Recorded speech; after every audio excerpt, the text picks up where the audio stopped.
Welcome to episode 26 of the Bit Beacon broadcast. It's March 18th, 2024. That's episode 026. I'm Ravenheart. I'm Kodax. And let's dive into what we have been playing. What have we been buying? You got anything new this week? I did the 7-star raid for Blastoise and Scarlet and Violet. Okay. It was pretty easy. I had a little difficulty. I think it took me 3 runs to finally get it with I think it was Gallade. The Gallade strategy? Yeah. So it was a good strategy. I didn't even know about that ability, Sharpened, that Gallade has. Yeah, I didn't know it ignored... Sharpen? It increases all the slashing moves. Oh, that's right. Yeah. And then the main move it used, Sword Slash. It's Sacred Sword. Sacred Sword. But Gallade can learn Leaf Blade, Psycho Cut, like Aqua Cut, like all the slashing moves. Oh, okay. Those all count as slashes. So I didn't put that together. So it unlocks some new oh, whoa. Right. Exactly. Yeah. And also I think what was it? Aerial Ace is also a slashing move. Okay. And it learns that. Okay. So it knows yeah, you can get something crazy going. Huh. Yeah, maybe because I usually use you say Gallade? It's Gallade, yeah. Gallade. I mispronounce it. I usually use that as my catching Pokemon for a lot of, especially legendary encounters. It's a really good utility Pokemon. Yeah. Because it knows Hypnosis and False Swipe. Right. And you can also teach it Thief, and you can teach it some Absorb move. Does False Swipe count as a slashing move? It might. Okay. But False Swipe is always limited on how much damage it can do. Right, well, you can never knock out a Right. Pokemon. Exactly. Right, but you can still do more damage. That's true. You can get it down to 1 HP quicker. That's true. So it makes me think I should maybe switch my ability on my... I tried to use an ability capsule on my main Gallade, and it wouldn't let me. It has Justified as its ability. Oh, I think that's its hidden ability, maybe. No, it's not. It's not? No, its hidden ability is something else. Okay. But no, it's its second ability. Yeah. Oh, why would you not be able to change its ability then? Maybe I already used one on it. I don't know. I didn't think they had Yeah, I didn't think limits. so either. That's weird. We should explore that. Yeah. Anyways. Found some bug or something. But yeah, it was a good battle. Prior to that, Blastoise was Venusaur, and that was also pretty good. These Venusaur, Blastoise, and now Charizard currently, Yes. or maybe not currently. I think it's technically... It went away last night. Okay. They were part of the anniversary, or the Pokemon Day raid battle. So each one of them had a week to kind of show up. And I felt like it was less than a week. I thought it was 3 or 4 days. I think it was Tuesday nights to Monday nights or something like that. Okay. Yeah. Okay. Um, So the Charizard is the past Charizard. Yeah, you can't catch it again if you did the Charizard raid way back when. Which I appreciate. Yeah. I'm glad they did that, because I don't want a bunch of duplicates with these 7-star raids. Oh, it just has a different Terra type. Right. Whoop-de-doo. I do know that they updated the drops for Charizard. So you can get Herba Mysticas from the raid. Right. Because the other two had it, so they probably added it for that reason. I'm keeping the Blastoise raid in my game right now, and I'm just doing it once a day. It's it's almost a guaranteed 2 to 3 Herba Mystica. Yeah. With a good chance at an ability capsule as well. Right. Which you can sell for a lot of that's a good idea. dollars. I should have done that. I think I connected to download the Charizard. Okay. Yeah. Well, oh well. Oh well, that's fine. It's not that big of a deal. Yeah, I mean, you can, if you have the Fluttermane from way back when, you can just use that Fluttermane to do the Charizard raid and, never give that up. Because the next event raids are just some Paradox Pokemon. There's nothing really special about them, I don't think. Yeah, they're not, they're 5 stars, right? Yeah, they're just 5-star raids. Yeah. So that's what I've been doing. Okay. I have just been continuing to play Cyberpunk. I don't really have anything new or revelatory to talk about. But aside from that, I have gotten a couple of new games that have showed up from Limited Run, some orders I placed. God knows how long ago. Yeah. First up, I have the Castlevania Advance Collection, specifically the Classic Edition, not Addiction. I'm the one with the Classic Addiction. Yeah. Yeah, you are. Maybe that's what we should call the episode. Oh, that's good. Classic Addiction. Yeah, I like that one. Okay, so this edition of the Castlevania Advance Collection comes in a Konami retro-style silver box, which is reminiscent of kind of the boxes they had for the NES games back in the day. They've been doing that with a few of them. Yeah, pretty much any Konami game that Limited Run puts out, they always make this like classic edition. Like NES box. Style box, which I know you're not like the biggest fan of. Yeah, not really. It is a sleeve from what I understand. Okay. You know, and then there's, I think, just the art without the branding on the inside.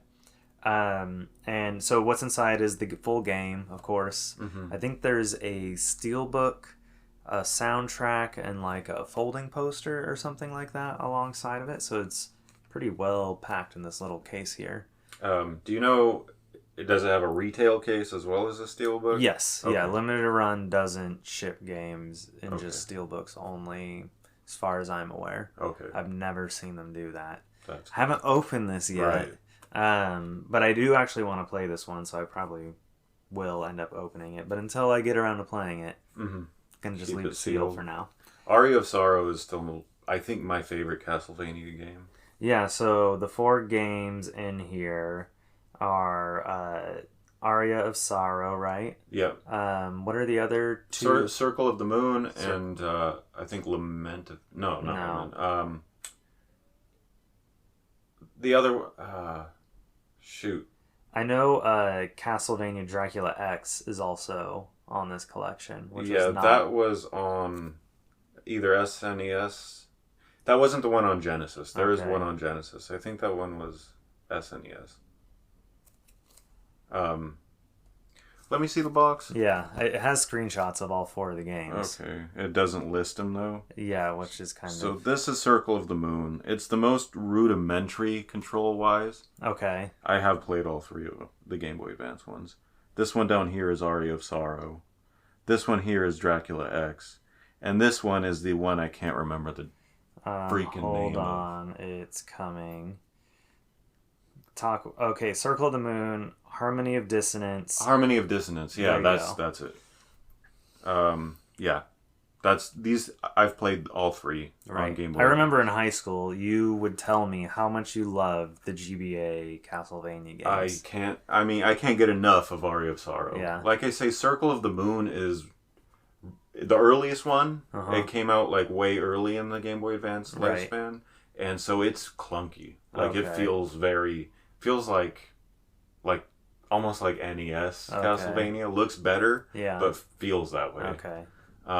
This one, Aria of Sorrow, that one has a sequel on DS called Dawn of Sorrow. So yeah, people are speculating that maybe Konami, because there were 2 games on DS. Oh boy, I don't know how many. I want to say 2. Wasn't there? Was there a fighting game that there was a fighting game that they released. I can't remember if that's what I'm thinking of or not. But I know on 3DS, I think that one got a port. Okay. But yeah, there was a Castlevania fighting game. I can't remember. I remember there was also like a Castlevania game on Xbox 360 or Xbox One that was like a multiplayer or like kind of like a competitive game where it's like it was like 2 people playing side by side and you could like race like through. A co-op. No, not co-op. More like you each had your own like map, and it was like to see who could get to like the end and beat the boss of the stage. Like 2D Castlevania? Yeah. Oh, interesting. Yeah, I think it only released digitally, only for Xbox, maybe PC too. I didn't know that. Yeah, that was when Konami was kind of like, I think, floundering a little bit, and they were like, well, all the creatives left Konami, so let's just throw this mishmash thing together that we created, kind of like when they created that Metal Gear Zombie game. Mm-hmm. Yeah. Oh, yeah. What was Metal Gear Survive? Survive. That's right. Yeah. Zombies are hot right now. They're just like taking their IPs and just doing whatever is popular with them, which is sad. Yeah. These games, though, to me, feel like the last of Igarashi's kind of feel. Yeah. Which is sad. Yeah. But I think after these, he left. Yeah. I mean, maybe he was involved with the DS games, but he might have been. Yeah. Dawn of Sorrow doesn't feel as good as Aria of Sorrow to me. Okay. I played it just because it's the sequel. Yeah. But I remember, a lot of DS games got really gimmicky because they had 2 screens, I can't remember the artist's name, but it is actually a hentai artist that did all the art for Dawn of Sorrow. Okay. Yeah, I can't remember their name, though. Not the Kojima lady, right? No. She does the classic. She did the art for Aria of Sorrow, right? The first one. Yeah. And then they switched to this. You know what? Very anime. I'm opening this. Go ahead. Yeah. Let's do an unboxing. Let's do an impromptu unboxing. Yeah. I wasn't going to, but I really want to see what's going on in this box. Yeah, I'm curious to see if it's not for resale. Okay. So I doubt it. We need our ASMR. Okay, well... Get that stuff close to the mic. Yeah. Oh, yeah, I'm unboxing it. There we go. Alright, so the sleeve is going to come off. Yep. Oh, that's nice. Yeah. There's the sleeve. The box is, definitely NES kind of style. Mm-hmm. Oh, yeah, here it lists them. Circle of the Moon. Harmony of Dissonance. Aria of Sorrow, and Dracula X. Yep. So now I gotta pop this tab with hopefully not cause any damage to the box at the same time. I'm still trying to remember what Dracula X was released on. I can't remember. Oh, okay. I guess there was no steelbook with this one. That must have been the fancier edition. Okay, so... I have this, too. It's just... I have just the retail copy, right? Yeah, you have just the retail copy, I believe. So it's not a not-for-resale copy. That's nice. Some sweet relief for you. What it does come with, though, is all the alternate covers. Oh, that's cool. For the other 3 games. That's the Kojima girl's art. Oh, yeah. She does incredible work. My favorite Castlevania game. Soma Cruz. Oh, yeah. And then look at that. Yeah, she also did. That's Harmony of Dissonance right there. Oh, dude. And then on the inside, you got all 4 games represented. So this one's Dracula X. That's the main character. Right. That's Harmony of Dissonance. Soma Cruz from Aria of Sorrow. I don't know his name, but he's Circle of the Moon's character. What else do we got in here? So yeah, the game has 4 different cover arts. Mm-hmm. And this one, if you buy the classic edition, you get all 4 cover arts. So that was kind of one of the perks to buying the classic edition. Then that's cool. There, that's probably the most justifiable thing for me you could put in one of these. And then we have a poster. Of course, it's folded, so it's gonna have creases and stuff in it. Mm-hmm. But let me try to carefully unfold this. So on one side, it's got Circle of the Moon. Yep. And it's the legends live on. The legends live on. So it's got the key art and then all 4 of the... It's got a screenshot from all 4 games as well as the title art down in the bottom left. It's got that Konami logo. Yep, and the limited run seal. And then on the back... Castlevania Vampire's Kiss? I don't... Maybe that's what Dracula X was called in Japan or something. Oh, yeah, maybe you're right. Maybe. Yeah, because that's the art from Dracula X. That artwork's nice. Yep. Yeah, Castlevania has always had pretty great artists doing the art for the games. Yep. The N64 ones, too. Yeah. I don't think that was the Konami girl, but I like that art. Okay, and then there's just one last thing in here. Or Kojima. I can't remember her first name. I think it's Aya? Aya Kojima, something like that. Maybe. No, maybe not Aya. She does like actual oil paintings. Yeah. Okay, so the last thing in here is a CD soundtrack. It's got 35 tracks. I will not read them all. Okay. Wow, that's a lot for a little sleeve disc. And it's featuring songs from all 4 of the games in the collection. I will say one cool thing they do with the track list is they have a key that shows a moon in various stages of waxing and waning. Right. And they kind of like highlight next to each number track is like the corresponding symbol to represent what game it comes from. Right, that is cool. I mean, I would have preferred if they just had all... Sectioned them. Yeah. You know, like, hey, here's everything from Dracula X, here's everything from Harmony of Dissonance, rather than mix and match them, but... Right. You know, oh well. Still a nice addition. I remember, yeah, that's right, the Steelbook, they had a fancy edition called the Advanced Edition that came in like a jumbo, like GBA looking box. Oh, okay. And that's the one that had the Steelbook. And I remember debating it because it was like a really nice looking Steelbook. Yeah. But I couldn't justify like the extra, I don't know, like $40 or something to get the Steelbook. Yeah.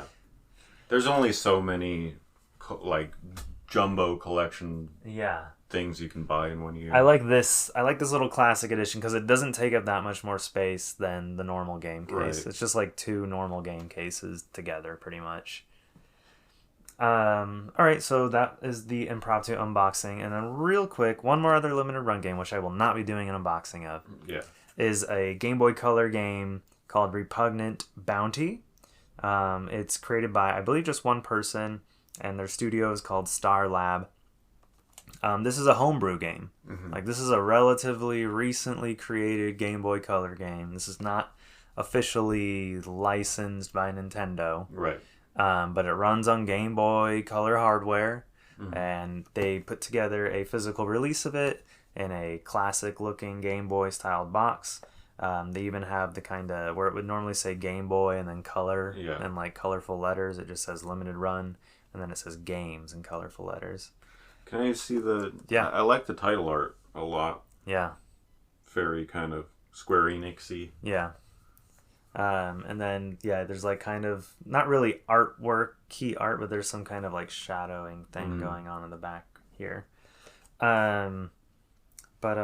So I've heard very good things about this particular game back when it was just released on like itch as like a download. And so I wanted to support a physical copy being made. So kind of cool to see, and I hope more developers that make more quality games get these kinds of opportunities to release homebrew games as officially as you can. Right. You know? I mean, for a homebrew release, that's pretty swanky. Yeah, it is. All right, what have we been up to? Have you been up to anything in particular? Yeah, just developing Seraphim. Okay, so we will get to your Seraphim Weekly update in a moment. This past weekend, I went to the SNK World Championships in Los Angeles. And this only game being played here was King of Fighters 15. It was having its like grand finals. I wasn't able to stay for very long, unfortunately. So I was there. Well, I went rather early because they were doing a giveaway for the first 150 people to attend or who attended each day. And it was like a 18 by 34 poster or something like that. I'll have to show it to you afterwards. I don't have it handy. And well as like an arcade stick like button for like your arcade stick. Okay. And it has like a different character and it was like in a blind bag. Okay. Is it a functioning piece of hardware? Yeah, like you can plug it into your arcade stick. That's cool. And so really I wanted the poster because it was really nice, had the event on it, really nice artwork. So I showed up at like 7 a.m. and the venue didn't open until 10:30. Oh, wow. But I was expecting a line. And this is one of the occasions where you were wrong. I was wrong. I was dead wrong. One of my friends, though, Ryan. Yeah. He showed up too, not long after I did. And the LA Marathon happened to be going on right next to the venue, or like it was along the stretch. So we killed a few hours just watching the LA Marathon. Okay, at least you had that. Yeah, there was entertaining, and there was like a live band that was just like playing in the street for the runners too. So that's cool. And it was fun watching this. Like, it looked like this like grandpa who had to be like, I don't know, probably 70, just like dancing in the street on the side of the street the whole time. Jeez. So anyways, it was pretty entertaining watching the marathon stuff. But the actual event itself, so the venue finally opened at 10:30. We were the first people in line. There was a decent line by the time it did open. But it did, most people didn't show up until like 30 minutes before.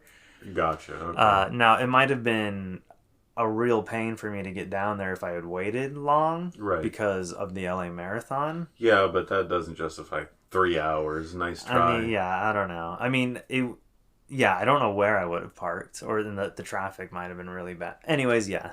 So, I mean, I got there early without problem, but I had to wait a long time. It was, a little brutal. So I went into the event venue. We check in as a spectator. They give us our poster, our blind bag with the button inside of it, and inside the venue, nothing is really starting for another hour and a half. Now we kind of explore it, take some pictures, and at this point, I've been up since like 5 o'clock. Yeah. And you're feeling it. I'm feeling it because I didn't get to. I had a memorial service the day before that I was at, and so I was with family the whole day, and so I didn't exactly get a lot of rest the night before either. So I was just kind of like, you know what? Yeah. Just leave. I'm just gonna leave. I know exactly that feeling. Yeah. We've done enough events where I'm in that space where I'm just like, when are we gonna go? Right. So yeah, I didn't actually stick around to watch much action take place. I understand it went until fairly late in the evening. I want to say like 8 o'clock at night or something like that. If I had lived locally, it would have been like a no-brainer. I would have been happy to spend my Sunday there. Yeah. But because I'm like... where was it again? It was at the Avalon. It's like right off of Hollywood and Vine, right next to the Capitol Records building. Okay, so Hollywood. Yeah. Okay. Yeah. Got it. The stars are right outside on the sidewalk. Gotcha. Okay. So right on Hollywood Boulevard. Kind of at the corner. Okay. Yeah, close, just slightly up Vine, on the other side of the street from the Capitol Records building. Gotcha. Okay. That's a ways from home. Yeah. And so I was like, if I'm leaving at like noon, I'll get home way faster than I will. Yeah. Yeah. No, coming home at like rush hour would have been like a 2-hour drive. Right. The venue, I will say, absolutely gorgeous. Got some nice pictures of like kind of the setup of everything. So you left early, but what did you see of the event? Like, what did I see of the event? Okay, so one thing I will mention is they had event-themed cocktails with a special menu. Did you get it? No, I didn't buy a cocktail. I mean the menu. Did you? I got a picture of it. Okay. I wasn't able to actually get the menu because it was like there was one posted at each bar. Like in like a little plastic holder. So, I mean, maybe if I had stuck around the whole day, I could have been like, hey, can I have that at the end of the day, Here's a picture of it, though. Oh, that's cool. I like it. So it's Raging Storm, which is a gin-based drink, and then Power Geyser, which is a whiskey-based drink. Those are probably like moves from the game, yeah. Oh, this is the poster. So Taylor and I have a thing for cocktails, like themed cocktails. It started with the Metal Gear Rising Revengeance event, and since then, when we went to the Catherine Full Body event, they had a menu, and there have been others. There have been many others. Yeah. So we got this thing for video game menus. Yeah. It's we're weird. If we can get our hands on them, even better. Yeah. Usually we have to settle for a picture. I want to say that at E3, because MLB The Show had a bar. That's right. And we were giving out beer. I think that they had a menu too. Yeah. But I didn't get it. That's crazy that there was free beer at PlayStation Experience. Yeah. I mean, I'm sure it was like some trash It was. Bud or whatever. I drank some. Yeah. They had a cup that I still have. Oh, okay. Was it like specially marked or something? Yeah, it was just a plastic clear cup, but it had the title art. The show. Yeah. That's cool. Video game cocktails and their menus. Their menus. A highly collectible trash if you can get your hands on it. For us, like no one else. Who else is doing this? I think there's some other. I think I've talked to someone before who has like taken notice of the menus. Taken a picture of it before, which I respect immensely. If you do that, salute. I salute you. We should have a folder people can upload. Oh yeah, just like a shared folder that anyone can upload stuff to.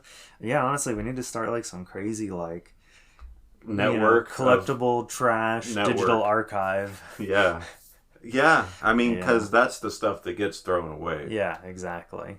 Yeah. So at least there's like evidence that it existed. Exactly. Documentation.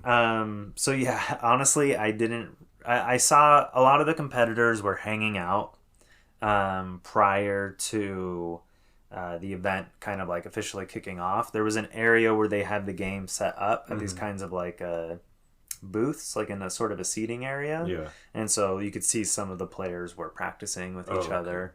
There were some players.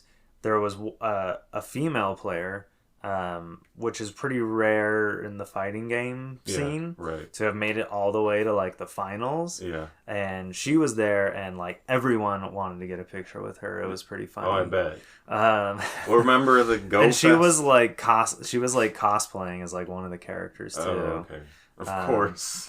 So, anyways, it's really cool to see, and like someone make it that far, because I don't know why. If you had to guess, why is it that it's so rare to see women in fighting games? Well, any competitive video games, really. Right. I mean, you will find women in like League of Legends and stuff like that. Sure. And those kinds of games. I think fighting is already niche to begin with, and to get good at fighting games requires a lot of practice. Right. I mean, I'm not denying that women play games and can be really good at them. Right. What I'm saying is like when you get to the final ultimate showdown of these games, like when you go to the big League of Legends event in a stadium. It's just, I think it's a, what's the word? Disparity of interest. Okay. Between... That's true. There's probably way less... Well, I don't know. Like, I see stats. Even like that GDC report, I think it talked about like... There's like a pretty significant number of like gamers are women today. Yeah, obviously, the kinds of games they play are that's maybe what different. I mean. Like, that's true. You could probably even say it's almost 50-50. Yeah. But the kinds of games that interest either gender are going to be different. Yeah.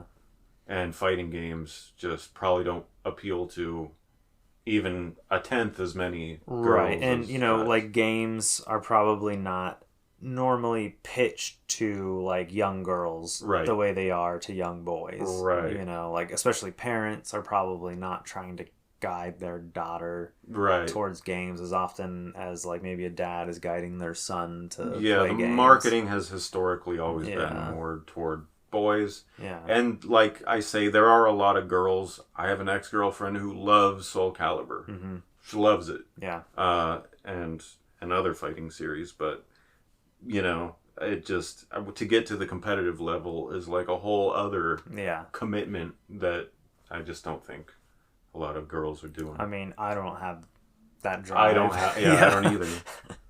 I love fighting games. Right. Oh, I know. I don't have that drive. Yeah, you're an aficionado, I consider you. In terms of like knowing about them and their history. And... King of Fighters is kind of like the Super Smash Brothers of SNK. Right. If you knew that. Yeah. But yeah, so Fatal Fury and all their other fighting series. They have so many. Like half a dozen different fighting games. What is it? Darksiders? Or no, Darksiders is Capcom. Darkstalkers is Capcom. Oh, dang. Yeah, Capcom and SNK look too similar for me. But anyways. And they've crossed over before You're just talking about how knowledgeable I am. It's all right. Well, hey, more knowledgeable than me. Yeah, okay, there. That's fair. But anyways, yeah, that's interesting. You went. So you saw. So you left before the tournament started. That's true. Okay. Yes. Okay. Before it formally began. Now, there's the day 2 of the event. So I think it was just the top 16 or something like that competing. And it did go all the way until the end of the end of the day. And there was an announcement at the end of the day. What is that series? It's like Garou Mark of Wolves or something like that. What? Garou Mark of I don't know what Wolves. you're talking about. Shoot, what the heck is it?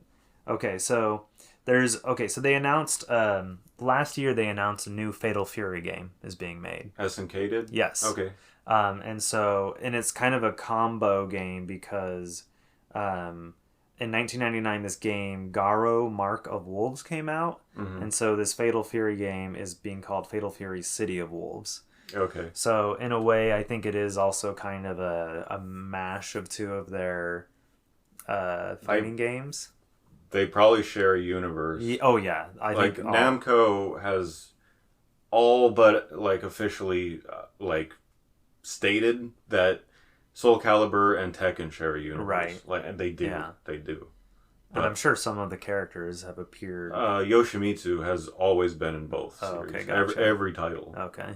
And that actually makes sense. He's the only one that makes sense for that. Because Soul Calibur I'm talking about Namco, but Soul Calibur takes place like way in the past, like medieval times, and then Tekken is like in the near future. Okay.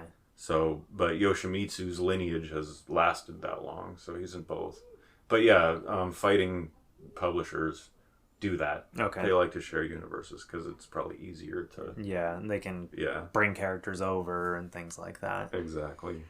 So yeah, at the end of the day, after the tournament was over, they unveiled much more of that game, announced like a few of the new characters that are going to be in it, or some returning characters, and I believe one new character for the game. Did they play a trailer? Yeah, they did. Okay. Yeah, I think 2 trailers, sort of like a re-reveal trailer, and then like a character trailer that was a few minutes long that kind of focused on 4 of the characters that they were talking or specifically kind of highlighting. Yeah. Gave them about a minute of screen time each. Cool.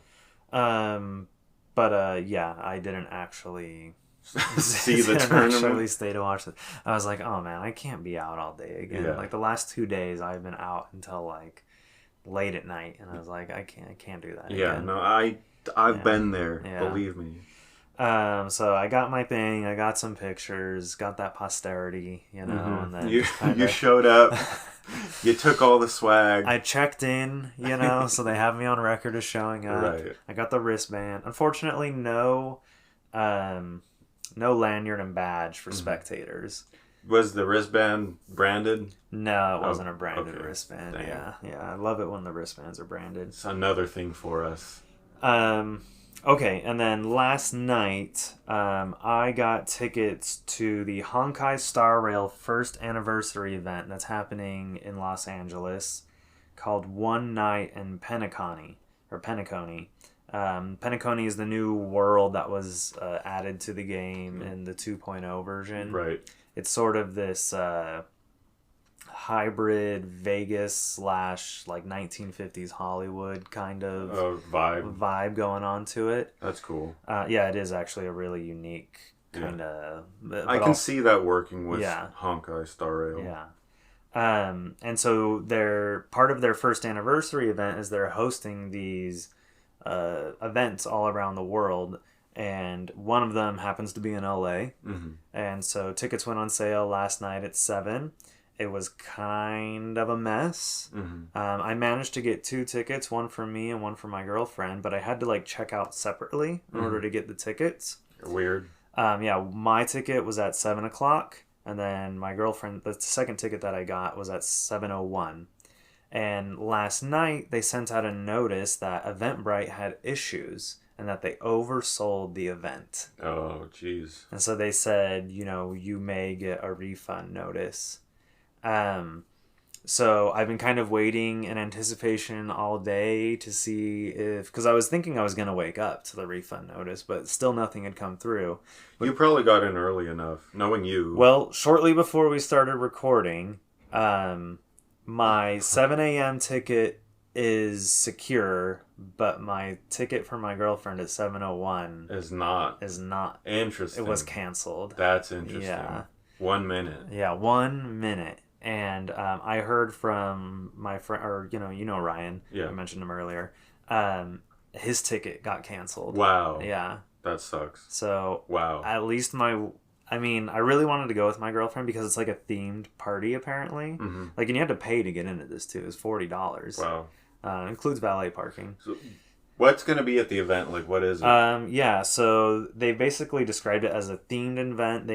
They're encouraging people to like dress up as if they're from that world. Okay. So I think they kind of want to go for like a role play kind of vibe. They said they're going to give you like this fake currency when you get there, and I guess you can like spend it and like try to gamble it and like win more of it so you can redeem it for prizes. There's going to be live performances, like music performances, like vocal, not just like a band. There's going to be some kind of panel with some of the voice actors, and then there's going to be a panel with the lead developer of the game, but I guess they're not going to physically be there. They're going to like call in or something like that. That's interesting. That's unique. Yeah, I've never really seen an event advertised in that kind of a way before. That's like a cosplay role play party. Yeah. It's like Honkai Star Rail Renaissance Fair. Yeah. That's crazy. Yeah, so I thought it sounded really interesting. It sounded like something that would have been fun to have my girlfriend there with me for. Right. Unfortunately, now that dream is kind of shattered. I mean, I guess I should be grateful I still have my one ticket. Mm-hmm. At least, I mean, everyone else, got canceled. Yeah. So at least you got that. At least I'll be going. So yeah, I'm excited to check that out. Probably, it sounds really interesting. So I haven't touched the game in a while now. There's still time to log in and claim that 5-star character if you haven't. Okay. But we're talking like less than a week before it goes away. All right. I'm doing it tonight. All right. I'll check in with you next week. Yeah. Because next week the 2.1 update comes out, and then that distribution will officially end. Okay. So I'm doing it tonight. Yeah. Okay. For real. So yeah, I will probably have a lot to say about that anniversary event after it happens. It's coming up very soon too. Like, they announced it, and then like it's happening 2 weeks from now. When is it and where is it? It's in LA. Fitting, given the right. I can't remember if it's in Hollywood or just somewhere in LA. I think it's just somewhere in LA. Okay. It's like the Cicada Club or something like that. Oh, I know where that's at. Oh, do you? Yeah, I've heard of it. Okay. And it is not this coming Saturday, but the following Saturday night. Okay. Yeah. Okay. So really soon. Yeah. Can't wait to hear about that. So I'm gonna. Oh wait, no, not yet. So we have something to talk about. You're not doing your Seraphim Weekly update? I'm doing not yet. Okay. So the Pokemon Company put out these vending machines in California, and they're official branded Pokemon vending machines. They have Pokemon cards. Is it just Pokemon cards? My understanding is that there was like also some merchandise, but we have someone who went and visited this, so maybe they can speak to some clarity on that. Yes. And so I know I skipped my segment. I'll come back to it. But I wanted to just do this real quick first. Sure. So Sam, our good friend Sam, you know him from the last episode, and he went out and investigated this for us, yes, so to say. Yeah, he was our man in the field. He happens to work relatively close to one of the vending machine locations. And these vending machines are brand new to California. Mm-hmm. They only were installed, I believe, in early March. The website updated, I think, on March 6th, saying, hey, all these new vending machines are in California. And they're only Southern California, which is interesting. Right. So I think they're in Washington, Oregon, Arizona, and now Southern California. Right. And so there are 4 down here, right? Is that right? There were several listed for Southern California. Now, in our immediate area, there might only be like a I think there's only like 2 or 3 in Orange County, specifically. Oh, that might be what I'm thinking of. Yeah. Are they only in Albertsons? No, I saw some that are like at Food for Less and things like that. anyways, so we have a report. So in the field, Sam. We're going to play that for you now.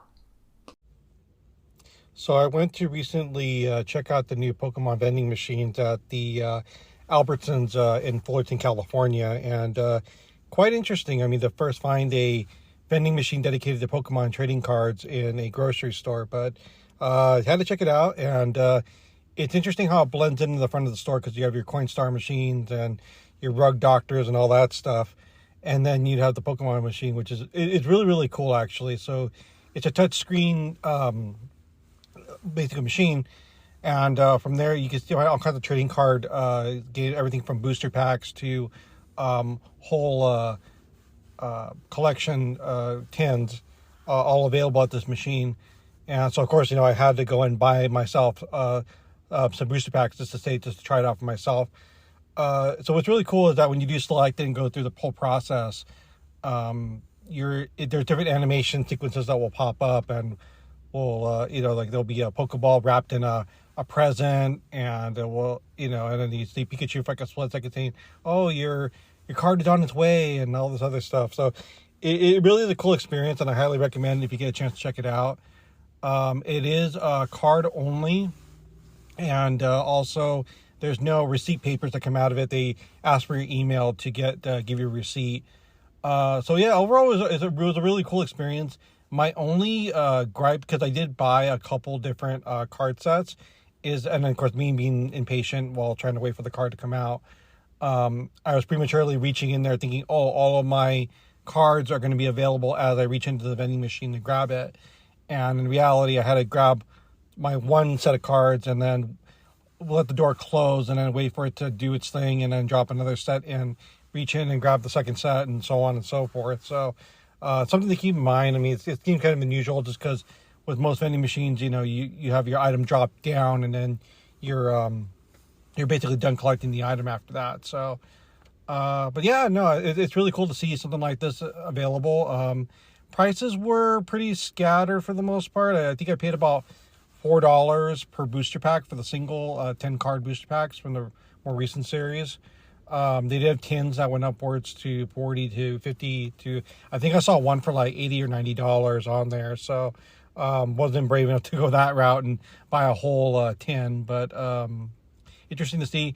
Not sure if this was coincidence or not, but they did have some stuff already sold out. Now, I'm not sure if that's a marketing thing or if it was maybe they just haven't had it available yet. But yeah, no, ultimately it was a really cool experience, and look forward to kind of going back, and hopefully the guys will check it out as well. And yeah, no, really cool experience. So the one I went to, in particular, was in Fullerton. So yeah, be sure to check it out.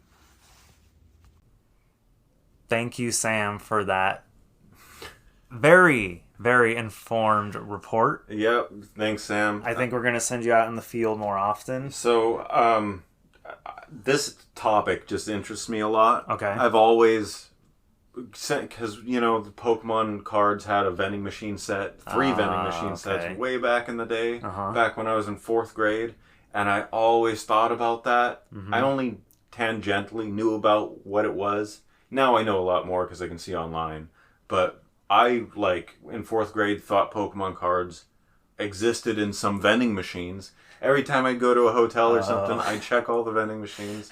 So, soda, chips. It's like this element of fantasy that I can buy Pokemon cards from a vending machine. And now you can. Now I can.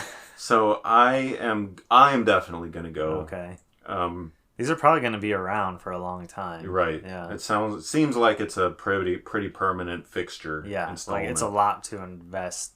I saw Sam sent some photos of it. Mm-hmm. And it's like a big machine. The whole thing has a massive touchscreen on the front of it. Yeah. This isn't some temporary installation. This is like an investment. Yeah. Although I'm sure they must be paying the different stores some kind of rent or something to be there. No doubt.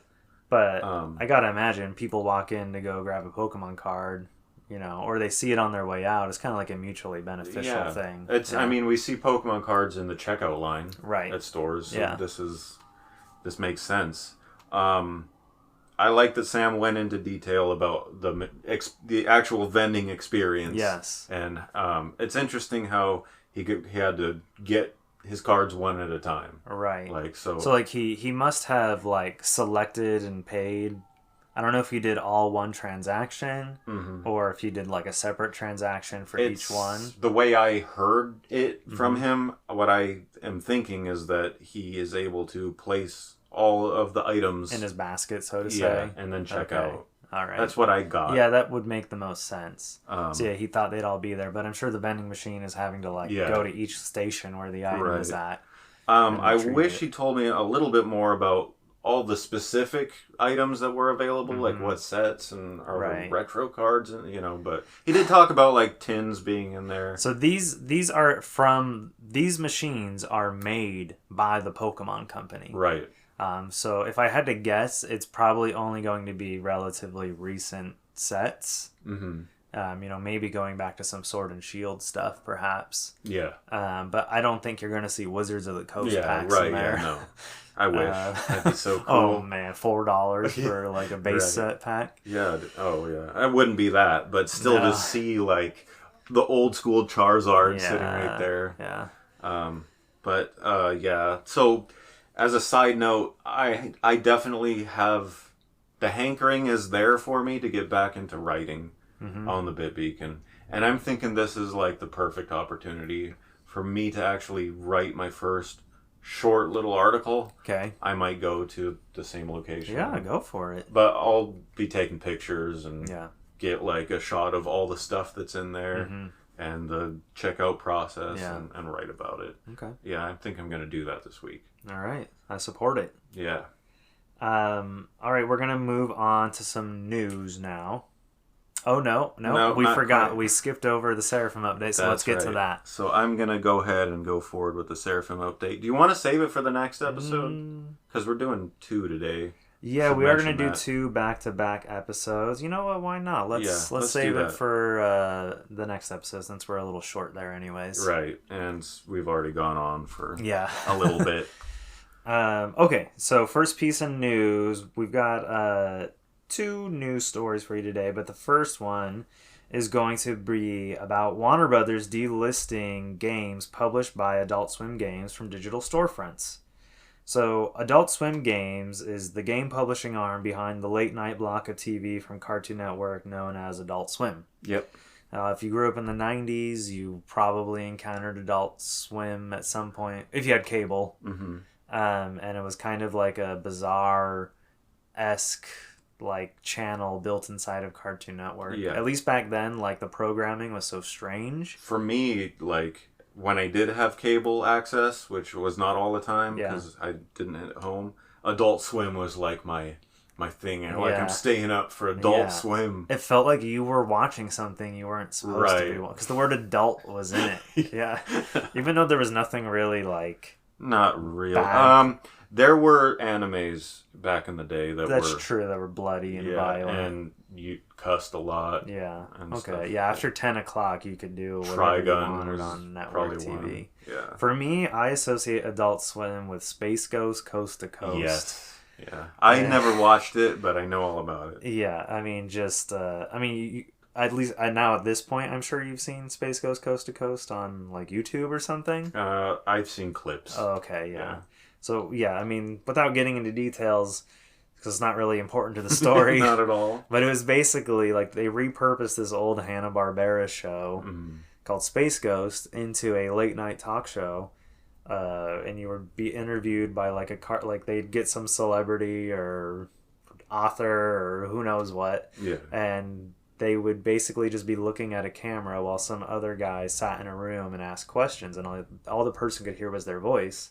But then when they edited the episode together, it looked like they were like this TV would come down from the ceiling and like be hovering above some chair, and they'd be talking to Space Ghost, and they'd be having like this bizarre interview. And there's some classic interviews on there too. Like they've interviewed I think like Weird Al did an episode. I think Jim Carrey did one. Yeah, I can see that. So there's all kinds of funny stuff going on there. But anyways, Cartoon Network, Adult Swim, they had been publishing games. They kind of really restarted publishing games in the like mid 20 teens. They started to get really involved again. And their last game that they published was Samurai Jack Battle Through Time, and that was in 2020. So they've been kind of dormant for whatever reason since 2020, but maybe there's some reasoning behind that. Warner Brothers Discovery, the now parent company of Adult Swim or Cartoon Network, under the direction of their controversial CEO, David Zaslav. I love that he's introduced as the controversial CEO. if you're paying attention to the entertainment industry, like Hollywood stuff, you've certainly been hearing about him because he has been shelving completed movies left and right just to use them as tax write-offs and just making all kinds of people angry. Yeah. Like there was a new like Looney Tunes movie that was apparently done, ready to go. Oh my God. And he just shelved it. Wow. Yeah. We needed that. Yeah. We really needed that. The world needs Looney Tunes, okay? And so they announced that they're ending support for adults. Well, they didn't really announce it. What they did is they started reaching out to developers and telling them, hey, on March 5th, your game is going to, or in sometime in early May, your game's going to get delisted. So the news broke on March 5th when Owen Deary, developer of the indie game Small Radios, Big Televisions, said he received a notice from Warner Brothers Discovery that they will be retiring his game soon from digital storefronts. Small Radios, Big Televisions is on Steam and PlayStation Store. And it's still there right now. Seemingly things won't be delisted for about 2 months. Has he had a physical release? No. So when Owen got this news, he decided to take matters into his own hands and just make the game free to download from his website. Okay. You can literally just go to his webpage and download a zip folder that's got the executable in it and everything. Can he get sued by his publisher? I guess he doesn't care. Okay. From what I understand, Adult Swim Games, the arrangement they seemingly have with most developers is that the developer owned all the rights and IP to the game, and that they were just helping them get it onto platforms, marketing, that kind of a thing. That seems to be the modern scenario with publishers. I guess it's the most ideal for indie publishers specifically. Right. It seems to be the most ideal. Yeah. Oh, yeah. For if you're going to partner with like a bigger publisher as an indie, you want to retain control over your property. Right. Yeah. Which is, I think, true of mid developers, who doesn't want to maintain control over their creation. I mean, sometimes the dollar signs convince you otherwise. I think when publishers get into ownership and stuff like that is when they're funding development. But, yeah, like, I mean, even sometimes they will help fund development just in exchange for, like, making your game exclusive or something like that. Yeah. So since then, multiple developers have also publicly come out to announce that their games will also be affected by the delisting. One of them mentioned that the 60-day time limit. I guess like most of these people were able to have like a conversation with the person, and all of them kind of got different details from Warner Brothers Discovery. Okay. So we kind of had to piece the story together by like just from the different things that different developers have said. Yeah. And not all of them have spoken publicly about it, but it's pretty much assumed that any game that has Adult Swim Games as a publisher is going to get delisted. Okay. That's not good. No. When we say delisted, it basically means like it's gone from existence. Yeah, like it's no longer going to be distributed on those storefronts. So it may as well not exist. These people need to hit up Limited Run and hit up like East Asia Soft and those people. Yeah, it might be something they have to do like after the agreement. We'll talk a little bit about what that would mean to republish it. So Michael Molinari, developer of Sound Dodger Plus, sent instructions to the rep from Warner Brothers Discovery on how to transfer ownership of the game via Steam. I guess Steam has a really easy way where you can, with a few simple clicks and inputting some information, you can transfer a game's ownership from like one publisher on Steam to another. And Warner Brothers, they just declined to do that. Yeah. They claimed they can't transfer ownership due to logistical and resource constraints. That's BS. That's, okay. That's just laziness on their part, or they just don't want to be helpful. Stop lying. Yeah. Like, that's some generic, we had a computer glitch. Right. Here's what they did tell Michael, what he could do. They said he could republish the game himself, but all mentions of Adult Swim game will need to be removed, including anybody named in the credits of the game. So that means developers, if they still have like the project files lying around somewhere, right, they'll need to reopen them. They'll need to like mess with the credits, mess with the opening splash screens, remove any mention of anything Adult Swim out of their game in order to republish it. Mm-hmm. And that's, for some, that might be feasible. For others, it's work, for sure. And then for some of these people, it's like, this game is kind of old. Sales were probably not like really big at this point in time anymore. Yeah. But that doesn't necessarily, like, they, as far as they're concerned, they thought, okay, my game will be available in perpetuity. Right. But the reality is, especially when you're dealing with digital, is that the publisher could just decide, no, we're done. We're done publishing games. Shelve it. We're out. They got to do work. They got to find their files. They got to hope they still have that old version of Unity or whatever installed. I hope they... Well, I mean, that's not hard to get. No? No. You can Unity has an archive. Oh, okay. But I hope that, like, these developers are being encouraged on Twitter and stuff to do this, I also hope that, like, Limited Run and East Asia Soft and Signature Edition and all those kinds of publishers are reaching out to these guys in light of this news. I'd hope so, yeah. I do wonder how much it's on some of their radars, you know. I feel like, Limited Run, they do a lot of bigger projects. They still do work with a lot of indies. Yeah. But I feel like it's become almost like a lesser part of their focus. It almost seems like it has to be a special case. Yeah. Like there has to be some additional story to this game and why they need to do it. I mean, this is a great story. Yeah. To attach, like, hey, remember those games that got delisted? Well, we're making physical copies of some of them. Yeah, exactly. This already has legs for them to do that. Yeah, it's a win-win for them. They could even, like, combine it. They can't call it Adult Swim Collection. No. But, something like that. What could they... What's another... what could they... I don't know. Yeah, I don't know. That's not my job. Swimming pool productions. Yeah. So one other thing about this story that does concern me a little bit is that Warner Brothers, and this isn't related to Adult Swim games so much, but Warner Brothers owns NetherRealm Studios. Mm-hmm. And, you know how I am about NetherRealm Studios, Mortal Kombat, Injustice, which I could honestly care a lot less about. Right. But what does this mean? Is old Mortal Kombat games on the chopping block? Well, I don't know if you know this, but pretty much NetherRealm's back catalog of Mortal Kombat games are not really available anyway. Like if you go like the older ones, like they haven't like ported those to new consoles. They haven't done a collection. They've been on micro consoles and stuff like that, I think. Right. But they're not on Steam?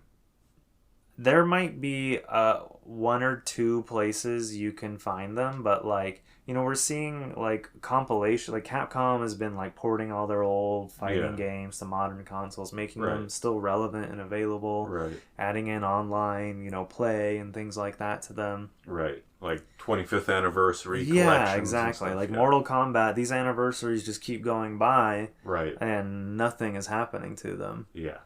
So I saw people like Warner Brothers probably doesn't care. Yeah. Anything that happened before Warner Brothers was involved with NetherRealm. Yeah, they don't. I don't think Warner Brothers cares about the back catalog. Which is sad, because that includes a lot of spin-offs on 64 and PS1 and it's just disrespectful to video games. I think the leadership at Warner Brothers just doesn't care. Yeah, at all. Don't. About games, they don't. No. They're just like, hey, are you going to make us money? Okay, great. Right. That's it. Yeah. Yeah. If not, well, we'll cut you loose. Yeah. And shelve your stuff forever. Yeah, watch them just like... Well, I mean, thankfully Mortal Kombat is still... Oh, it's extremely relevant. Successful and relevant. So NetherRealm is probably safe for the foreseeable future. Well, Mortal Kombat as a franchise dodged a huge bullet when Midway went under. Yeah. So the fact that they even still exist is a blessing. Right. Warner Brothers kind of swooped them up. Yeah. But that was a different Warner Brothers than the Warner Brothers that exists now, though. Yeah, there's been all kinds of mergers and acquisitions, and I've heard rumor that Warner Brothers Discovery is trying to make themselves look appealing for another kind of like acquisition or merger. Oh, okay. So that's just one theory that people have why they're like. Could you see Warner Brothers selling Discovery off, or would it go all as one? I don't know. Well, I mean, they merged. Yeah. Oh, right. Yeah. So, like, not that long ago. So, I can't imagine they'd want to split unless things were going south. Right. But I don't think they're really going south so much. I just think, I don't know, the CEOs, the big wigs are trying, the suits. Yeah. Just trying to find some way to make more money. Right. Get out of jail free card. You know why they're, getting back to them shelving and canceling movies and all that, my theory is they need to show losses. Yeah. Because if you bring in so many billions in 1 year, you're going to have to pay whatever. More taxes. Yeah, more taxes. So if you can cut off millions. If anyone gets a break, it's corporations. Oh, yeah. So, they'll find a way to pay almost no taxes if they can. Right. They just have to show loss. Yeah, exactly. Quote, unquote. So they'll just throw away movies and video games and whatever. Yeah. Oh, we lost all this year. And we're going to get into our T-shirts segment. I'll go with you first, right? Yes. Okay. So Rick is wearing... Could you stand up for me? Yeah. It's a little smushed. He's wearing a shirt from Danganronpa V3. One of the two protagonists from the game. Shuichi. So it's got kind of part of his, well, maybe not his key art, but I think the art from maybe one of the trials. Yeah. Where he's like exclaiming something. Yeah. And yeah, it's a nice shirt. It's got the artist name is like Rui Koimasatsu or something like that. Ruik. Let's just call him Rui K. And that's definitely his artwork there. And anything on the back? Nothing on the back, but it is the character of Shuichi, and like behind the character, you can kind of see his name just keeps getting repeated over and over and over again. And there's kind of a weird emblem, sort of like inside the character. I'm not sure what that is. Okay, yeah. I think it's just a square pattern. Oh, okay, gotcha. But this was part of the Hot Topic, like Danganronpa collection. Yeah. They came out really weird, like, to see it at Hot Topic, but... I mean, it's kind of fitting for Hot Topic, I'd say. I mean, yeah, in retrospect, yeah, but I don't think Danganronpa was as well... No, maybe it was. Anyways, yeah, they had, like, probably 8 different shirts. Yeah. From Danganronpa, a lot of Monokuma, the other characters from the other games, and a lot of Junko Enoshima. Right. But, yeah. They had like 8 different shirts. Nice. So I scored like 5 of them, I think. Yeah, I think you bought me one as a Christmas gift or something like that. That's right. Was it this one? No, you bought me the one that had like a large chunk of the cast of one of the games on it. Yeah, I have it in my drawer over there.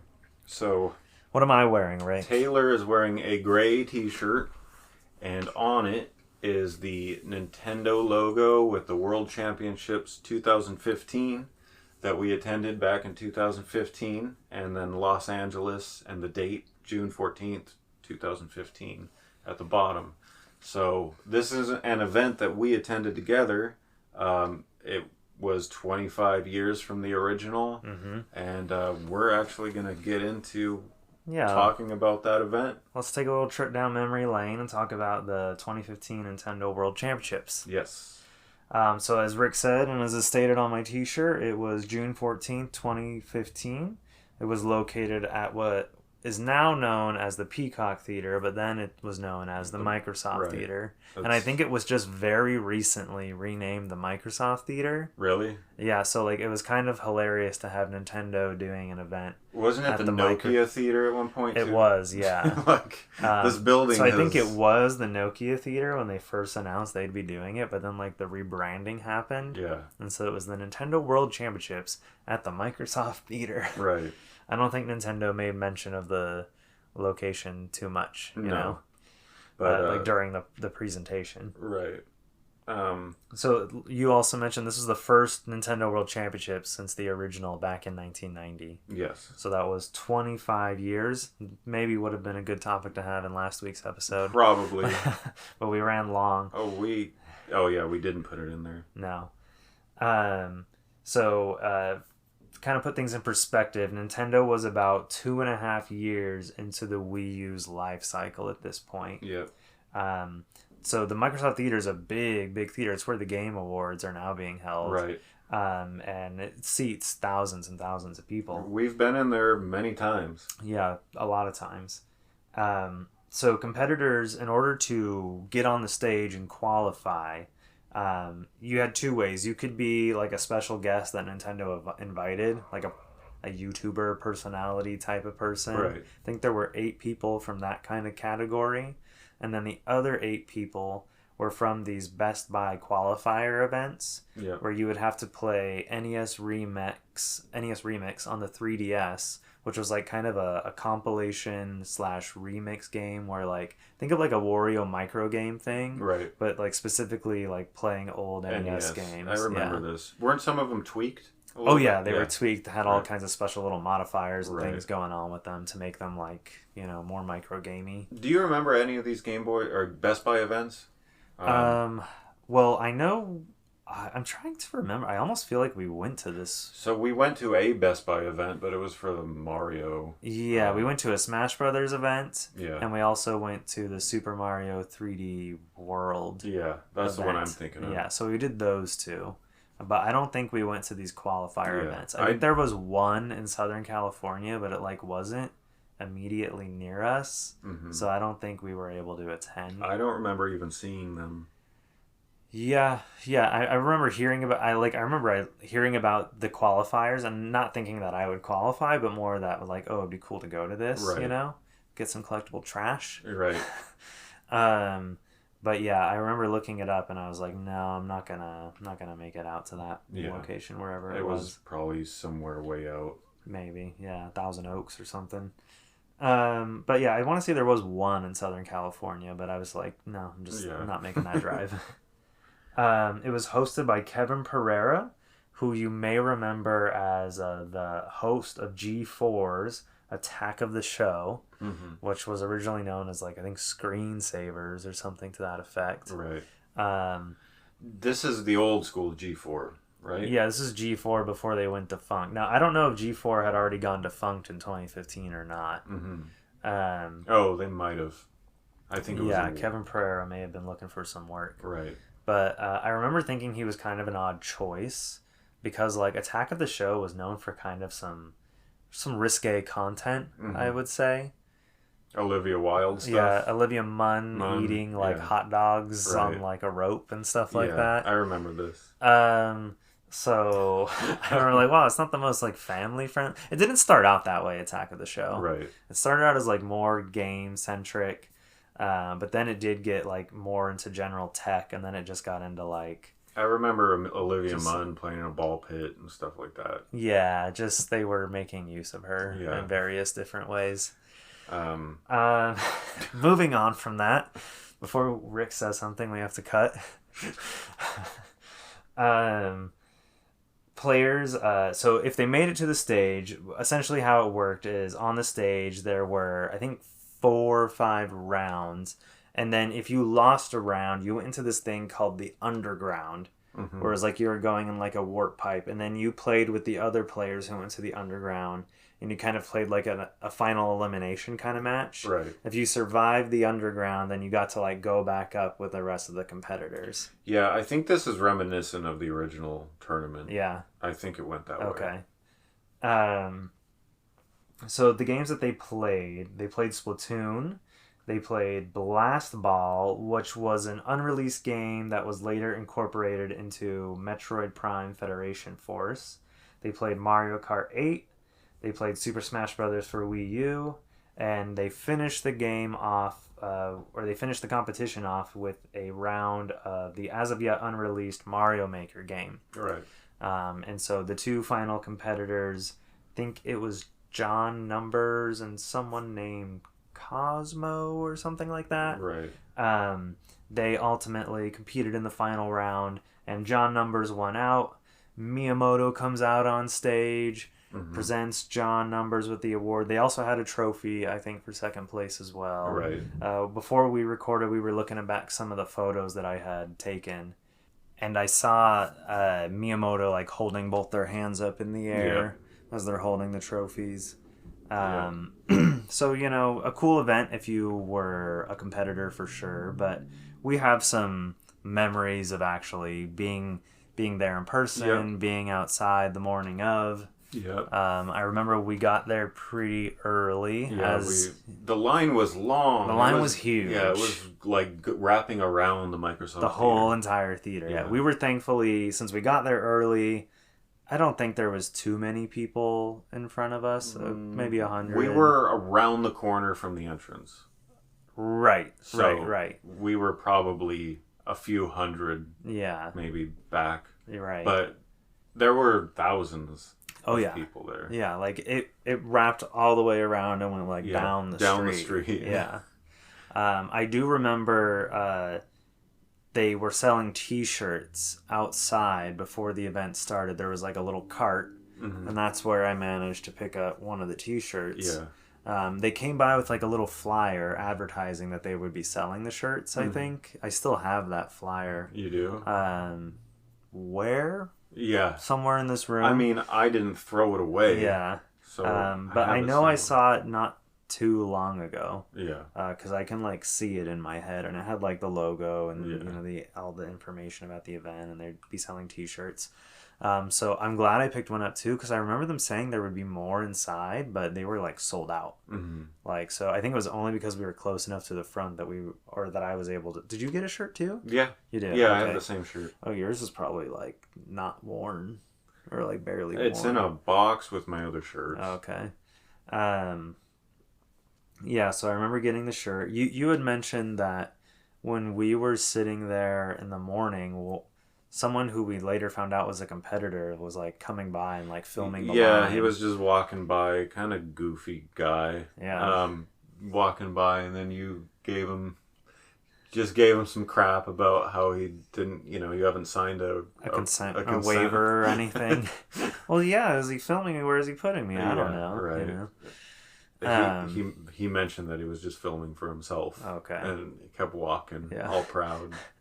Yeah. Well, it was a goofy encounter. If I was one of the competitors, I mean, it might be cool to have a video like, wow, there's thousands of people waiting to watch me. He probably flew out from Wyoming for this, so this was probably a way bigger thing for him. We just drove, from home. Right, but I mean, let's give him a little credit. He won an entry into the competition. If I remember right, because we were paying attention to him after that. I believe he got knocked out in the first round. Okay. If I'm remembering right. Still made it to the stage. Yeah. Yeah. I wish I had like the names of like the competitors. Yeah, I found a list online, but I can't replace who is who. Yeah, of course.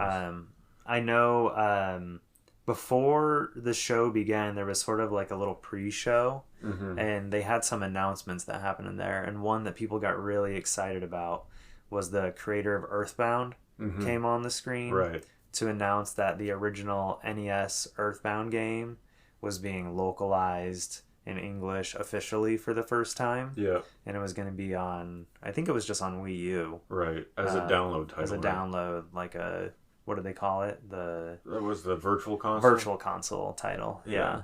And, people were kind of trolled because people really want that Mother 3 game for Game Boy Advance. Right. Which has never been localized for mysterious reasons. Right. Even though the demand is like super outrageous. High. Yeah. And so, I mean, people were still excited to finally have what's known as Mother in Japan, officially localized. But they called it Earthbound Beginnings here in the U.S. Okay. One thing I remember after we got inside, the stage and the lighting and all the props and just the whole set was extremely reminiscent of like the original tournament. Right. Especially like it looked like straight out of the movie Wizards. Or whatever. The Wizard. Like, the Wizard. They had those like those metal like pole kind of fixtures. Kind of poles. Yeah. Exactly. Yeah, it had that like almost wireframey like, kind of towers of lighting and stuff. Yeah. Yeah. They did a good job. And they would actually 2 years later they would do another Nintendo World Championships. But nobody really knows about this. Really? Because it was like pre-recorded with like a studio audience, and it was like some marketing thing just for, it was on Disney XD. What? Yeah. I didn't even know that. Yeah, most people don't know about this. It wasn't open to the public or anything like that. Was it a real tournament or? Yeah, it was. John Numbers, who won the first one, I believe he was invited back to participate. Okay. And he finished in second place in the new tournament. Okay. Yeah. I don't totally remember how people qualified. I think they did host some kind of qualifying event for it. Okay. Similar to how they did with the 3DS NES Remix. But yeah, I kind of remember being really bummed that like it wasn't something people could go to. Yeah. Because I would have been like, oh man. That's weird too, and that kind of ruins it. Because this was 25 years from the original. The next one shouldn't be for another 25 years. Right. Well, I remember thinking... But here comes Disney. Right. I really don't understand the logic behind doing it like that. That's weird. I thought what they should have done was bring it back every year alongside E3. Yeah. And just like, hey, let's just bring back Nintendo World Championships. Right. And do it, every year the day before E3 starts. Right. But, or, like you suggest, never do it again or wait another 25 years. Yeah. I mean... Unfortunately, yeah, we got that weird 2017 asterisk year. And then who knows when we'll see it again. I have no idea. Yeah. Maybe never. But hey, we went to the last in-person Nintendo World Championship. Yeah, we were there. That Disney thing kind of really ruins it. I'm sorry I told you. What the heck is that? Yeah, it's people were scratching their heads when and it's like, who's watching? Like, kids are supposed to watch this? Yeah. Like, do they know what this stuff is? Yeah, have they heard of the Nintendo World Championships? Yeah, it didn't make any sense. So we are going to memorialize Akira Toriyama, who has died a couple weeks ago. On March 7th, it was announced that Akira Toriyama had died of a subdural hematoma at the age of 68. A subdural hematoma usually occurs as a result of some kind of head injury, but further details were not made available to the public. You remember Bob Saget when he died? Yeah. He hit his head the night before he went to sleep, and then he died in his sleep. Yeah, so if you I've heard this, if you get a concussion and you go to sleep, you could die. Right. Like, you could not wake up. Yeah, I mean, it has something to do with, like, clotting. Yeah. So, yeah, like, if you really hit your head hard... Like, don't go to sleep. Don't go to sleep. Even though you probably feel like you want to go to sleep, get yourself to a doctor ASAP. Again, we don't know if that's what happened to Akira Toriyama, but there's a decent chance he hurt himself and, just didn't go get seen. Fighters, this happens a lot in like UFC and that kind of thing. But that's sad. That sucks. So, who is Akira Toriyama? You want me to answer that? Yeah, okay. Go for it. He's best known as the creator of Dragon Ball. And he's also, in the video game side of things, he's the character designer and illustrator behind the Dragon Quest series and games such as Chrono Trigger and Blue Dragon. Mm-hmm. So he's had a long career in the video game world. Yes. Of course, Dragon Ball is going to like overshadow pretty much anything else he's ever done. But I mean... as far as games go, I'd say his character art in Dragon Quest is the most representative of his style and, most well known. Yeah. And he worked on Dragon Quest games, from like the late 80s. Yeah. Up to like recently. Oh yeah, very recently. He was still doing all the art. I think Dragon Quest Monsters 3 or Dragon Quest Monsters, whatever they called it here in the US. Yeah. For the one that just came out for Switch. He did. You can clearly see that's his art on the cover illustration. It's super recognizable. If you saw any of his art, you'd know. I mean, I remember as a kid seeing Dragon Quest for the first time and being like, or it was called Dragon Warrior when we were kids. Right. And I would look at it and like, what the heck is this Dragon Ball game? Like, what is it? It's like Dragon Quest, Dragon Ball. Like, is there a difference here? Right.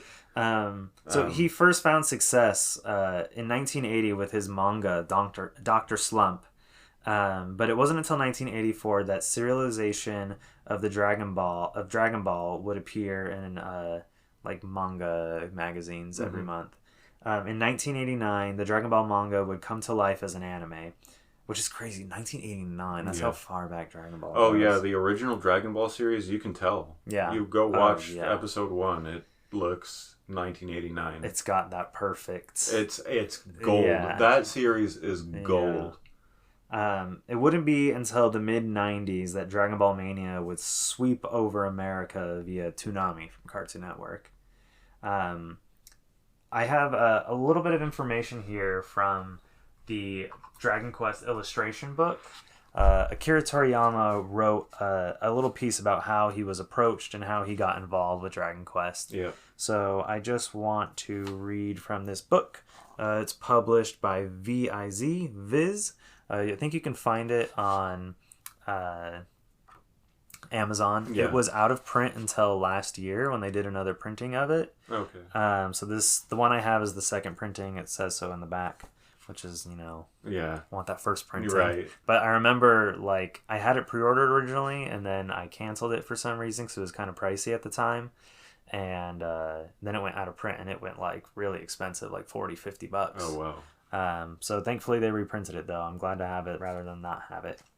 So here's what he had to say about signing up for Dragon Quest. 30 years back, I was already familiar with Hori-san, as he was a writer for Shonen Jump. Shonen Jump is the magazine that a lot of manga would be published in. They do like One Piece and stuff like that. Yeah. And Hori-san is the creator of Dragon Quest, Yuji Horii. So one day my editor at the time, Torishima-san, passed along a message from the man. Hori-san was apparently making a game for the Famicom, and he told me, you should do the character designs. I remember hearing it was an RPG and thinking, role-playing? Really? Because back then, the RPG was much more of a niche genre that generally only appeared on PC. Even when they explained the concept to me, I still didn't get it. In those days, I was already busy enough with my serializations, and barely getting any sleep as it was, so my instinct was to refuse. But Torishima-san, always alert to new trends, kept nagging and eventually convinced me. I accepted the offer casually, seeing it as a potentially interesting little side project that would earn me some cash. Turned out there were a ton of characters I had to draw, monsters too. It was my job to do every single design, starting practically from scratch, so it ended up being quite the task. Not to mention, I wasn't all that knowledgeable about fantasy worlds in the first place. Hori-san had to send me simple, rough sketches, like of the goopy slime monster that basically looked like a puddle. Despite my initial puzzlement, though, I came to realize that basically anything goes in fantasy, so I had a lot of freedom in designing these characters. The game was a smash hit, and once I got the chance to play it for myself, I finally understood what all the fuss was about. It was incredibly fun, and I took a lot of pride in my involvement in the project. He has more to say, but that was the gist of kind of his introduction to getting involved with Dragon Quest. So as he said, it became a smash hit in its home country, and to this day, Dragon Quest games are still produced.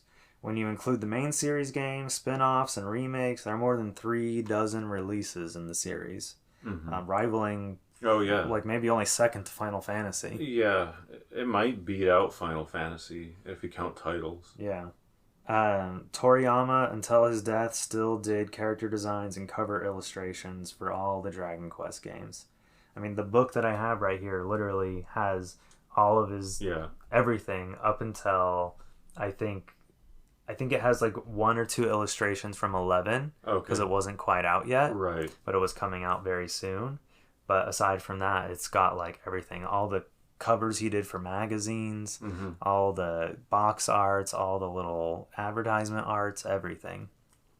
Cool. It's a great tome to have for any Dragon Quest fan. Oh, yeah. There were three main names that became synonymous with Dragon Quest, and that was Yuji Horii, the creator, Akira Toriyama, the character designer, and Koichi Sugiyama, the music composer. Sugiyama died in 2021 at age 90, and now Toriyama has died.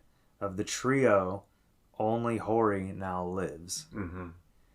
He wrote a tribute on Twitter shortly after. I don't know if it's so much of a tribute, more of a just like a rambling of kind of just like he's in disbelief at what he's just now hearing. It seemed like it was even maybe a secret to him. Yeah. That Toriyama had died. I'm talking about Yuji Horii here. Horii says, I am still in overwhelming disbelief at the news of Toriyama's sudden death. I have known Toriyama since I was a writer at Shonen Jump. When I started to work on Dragon Quest, I asked him to do artwork for the game at the recommendation of Shonen Jump publishing editor Torishima. We just heard all that. Right. In the 37 years since Dragon Quest started, Toriyama has designed characters, monsters, and created countless more charming characters for Dragon Quest. The history of Dragon Quest goes hand in hand with Toriyama's character designs. Toriyama and the late Dragon Quest composer Koichi Sugiyama were companions who worked on Dragon Quest with me for a long time. To think that they would die... I don't know what more to say. This is truly, truly unfortunate. Sounds pretty depressed. Yeah. Yeah. I mean, he's been working with the same character designer for 37 years. You can't say that about very many game franchises. Like, there's very few people who've been working together that long together on like a series. Even just together in general. Yeah, even just, Castlevania has shifted directors several times. Like the cast, just like a band lineup, it changes. Yeah. Over the years and stuff. But in the case of Dragon Quest, like it's been the same three all the way through till now for 37 years. So, yeah, I can understand, Dragon Quest wasn't the only team-up with Horii and Toriyama. They would later cross paths with Final Fantasy creator Hironobu Sakaguchi, and they created a dream project, as it was known at the time, called Chrono Trigger, which is regarded by many to be one of the finest, if not the finest, RPG ever created. Oh, you have the two most legendary RPG creators coming together. And with the creator of Dragon Ball to do character. I mean, it's like... Isn't it wild that they never... Like, how crazy. They do this wildly successful, huge game, and then they never work together again. Right. Well, that's not entirely true. No, they did. Yeah. Toriyama would work together again with Hironobu Sakaguchi. Yeah, just not under Square Enix. Yeah, just not under Square Enix. So years later, and releasing in 2006, Toriyama and Sakaguchi worked on Blue Dragon, Sakaguchi's new Xbox game. Right. So this was under Sakaguchi's solo studio. I'm not going to call it indie or anything like that. Solo studio, Mistwalker, who I love. Yeah. Like, oh my God. They did Lost Odyssey. Blue Dragon was their first title. Yep. And they followed up Blue Dragon with Blue Dragon Plus on DS, which is also his art. Right. And yeah. Blue Dragon was sort of like Sakaguchi's version of Dragon Quest in a way. Basically, yeah. Of the Mistwalker gameography, that is like the Dragon Quest in there. And then you have Last Story and Lost Odyssey. And then they did a lot of commission work. They did some systems for a game called Puzzle... a Shuffle Away or something like that. A DS game. Well, don't forget Archaic Sealed Heat. Oh yeah, that was actually their first title. My bad. It wasn't Blue Dragon. Okay. Archaic Sealed Heat, it's called Ash. Archaic Sealed Heat, which was a Japan-only DS game. Right. Was Mistwalker's first game, and then Blue Dragon on Xbox 360 was their second. Yes. And they stuck with Xbox for the next few titles. Xbox was, I think, helping fund a lot of their stuff at the time. Right. So for most of Toriyama's life, he would refrain from appearing in the public and at events. Oh, sorry. Yeah, go ahead. That game that they did like third-party work on was called Away Shuffle Dungeon on DS. Okay. But Mistwalker had a hand in that game. I know Mistwalker, all their games weren't necessarily developed by them. I think sometimes they had a larger team, and sometimes they had kind of a skeleton crew. Yeah. So they would have to sometimes partner with like other development companies to like work on games together. I think on that one they created the system that generates the level pieces or something like that. And then they maybe just had someone else develop. Yeah, I don't even know how much of the game they actually developed. So for most of Toriyama's life, he would refrain from appearing in public and at events. Even when being knighted in France, he sent someone else in his stead to receive the award, passing along only a message to be read at the ceremony. Yeah. An elusive guy. Yeah. When Shonen Jump released in English, we were in high school, or junior high. Mm-hmm. And apparently he was at the launch event in New York City. Mm-hmm. And that's like the only time he's like ever appeared in the United States. Wow. So yeah, he's been basically a recluse, choosing to spend, I guess, most of the time with his family. From what it sounds like, he didn't live like he just kept to himself, stayed home. Yeah. He wasn't a extroverted type. No. And he leaves behind his wife Yoshimi Kato, who was a mangaka, a manga creator back in the day. Mm-hmm. But I think she would later assist him on like Dragon Ball. Okay. And they had 2 children as well. So at the end of the day, you have probably definitely one of the most iconic, most recognizable art styles of any character designer in like video game history, who just passed away. Yeah, like this is like earth shattering. Yeah. Like it was crazy the amount of like international like press this story got. Yeah. Like I don't know that there is anyone that rivals this in Japanese. Okay, Hayao Miyazaki from Studio. The Kingdom Hearts. Okay, Tetsuya Nomura. Yeah. He would be big. I mean, Sakaguchi would be big. Mm-hmm. But I don't... Well, Sakaguchi's not a character designer. No. Oh, okay. I see what you're saying. You're specifically referring to character like designer. Art style, recognizable art style. The thing with Toriyama, though, is he's not just a character designer. Mm-hmm. He's also a writer, a creator. Yeah. No, I get that. But he is a character designer. Yeah. Yeah, like that is a big part of what he does, for sure. But yeah, I mean, like when it comes to like iconic styles, there's only a few that anywhere he goes, whatever studio he works at. I guess you could not really character design, but you could talk about the art director that did Okami and worked with Clover and did all that, El Shaddai and stuff. He would be recognizable, but there's only a few that. Wherever they go, whatever studio they worked for, you recognize their art was like across the board, right? Like it was the same. You style. knew who it was. You knew who it was, and he's the biggest in my opinion. I think the Dragon Quest character designer is the one that is the most recognizable. I mean, when you look at usually, like, let's say someone develops a visual identity for a game series, right? Mm-hmm. When they go to work on another game at another studio, they're probably gonna look for a different look, right? Yeah, that happens. So you don't confuse. Or they get instructed to make it different. Right. Yeah. But like when you have Akira Toriyama, developing your characters. You're hiring him for his art style. Exactly. Yeah. You're not hiring him because you want him to try something new. Right. You're hiring him... Well, I mean, in a way, he is trying something new by doing a different genre of game. Yeah, I mean, in the way of art style. Yeah. He might be because, I mean, Blue Dragon is largely in space. Yeah. It's a sci-fi fantasy. But his characters still look like Dragon Quest characters. Right. And you can only say that through art style. Like, that's what's tying that together. Yeah. And that's him. Yep. That's what a good artist does, is develop their own style. I do wonder, what does Dragon Quest do from here?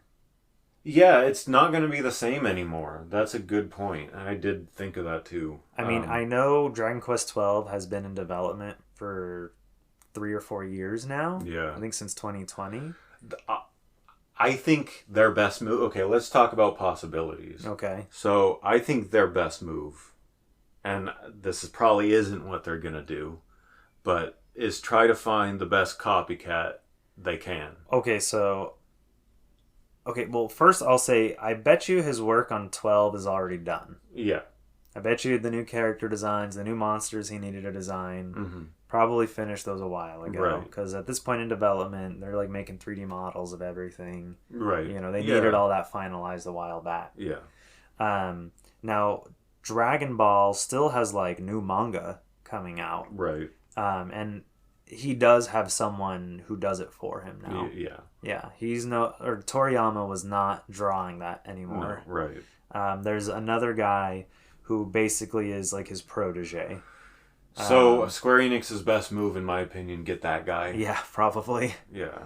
And now he's busy, though, because he's busy drawing a manga every week. I mean, Toriyama was doing it. He was doing both. Yeah. You know?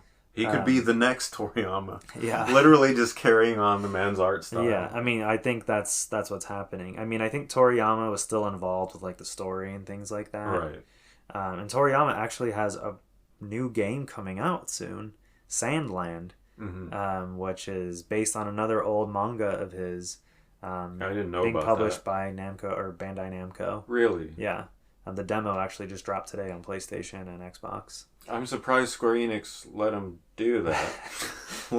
I think it probably had to do with who had the rights to the manga, maybe. Okay. And Bandai Namco seems to do more manga and anime kind of games. Yeah, of course. So yeah, new Akira Toriyama game coming with his artwork and everything. Pick it up. Get it, guys. Get Sandland. I've never heard of it. But Sandland. It's all about Sandland.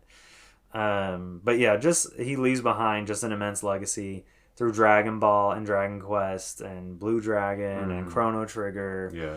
He's touched like so many people around the world. Like, it's insane. His work is on so many different consoles too. Like, oh yeah. You know, he's got stuff on, I think, Wonder Swan. I think maybe I'm wrong. I get him confused with some of the Final Fantasy creators. Okay. But I mean, Goku alone. Yeah. Oh yeah. He created Goku. Goku's like there with Pikachu. Right. Like in terms of like recognizable Japanese figures. Right. Like, I don't know. I mean, there might be people who can name, who probably bet easier to name Dragon Ball characters than it is for them to name different Pokemon. I know Dragon Ball pretty much inside and out. Yeah. And if you think about Goku, there's so many different Gokus. There's Kid Goku. We have, Dragon Ball Z Goku, Super Saiyan 1, Super Saiyan 2, all the way through Super Saiyan God, Black Goku, he's got like all these variations. Right. And he designed them. Yeah. Easily the most iconic anime character ever. Yeah, period. Yeah. Probably never will be anything as big as Goku. Right. Going forward. That's crazy. I mean, Pikachu maybe rivals it, but not originally an anime character. Right. Yeah. And even getting the games, like the Dragon Ball games are great. Oh yeah. The Dragon Ball Z Budokai and the Budokai games. Tenshi. Yeah. Oh my God, they are they, like, as far as fighting games go, they introduce mechanics that no other fighting game's ever done. Yeah. You jump and you stay in the air. Yeah. And you just keep climbing. They actually last year announced a new Budokai game for the first time in like forever. Dang. I'm hankering for that. Yeah. My brother used to play, and I wasn't very good at it because of like, especially the whole like 4D like element of it. Where it's almost like you're swimming because you're in the air, you know? Yeah.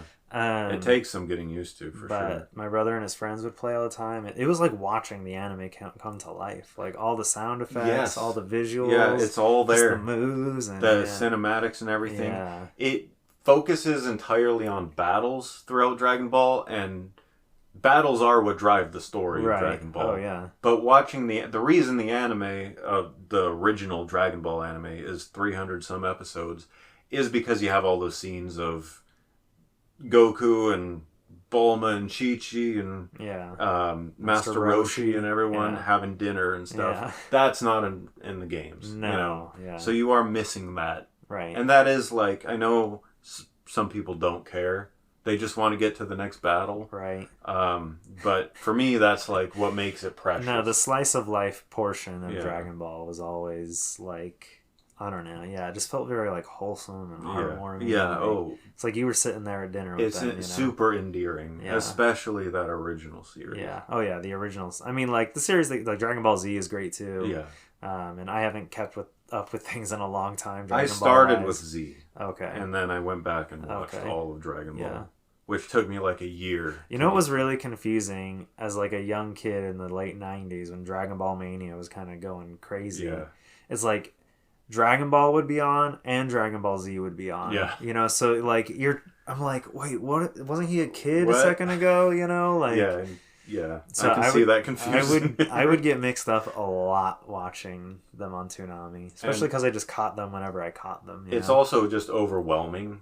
Like the whole universe at this point. Like if you jumped into like Dragon Ball GT right now, never having seen it, like it's way too much information. But yeah, Dragon Ball's awesome. Dragon Quest is awesome. Those Dragon Warrior games on Game Boy Color are awesome. Yeah. Where you're breeding monsters and combining them and stuff. Yeah, rest in peace. Rest in peace, Akira Toriyama. Freaking one of the best character designers ever. And transmission.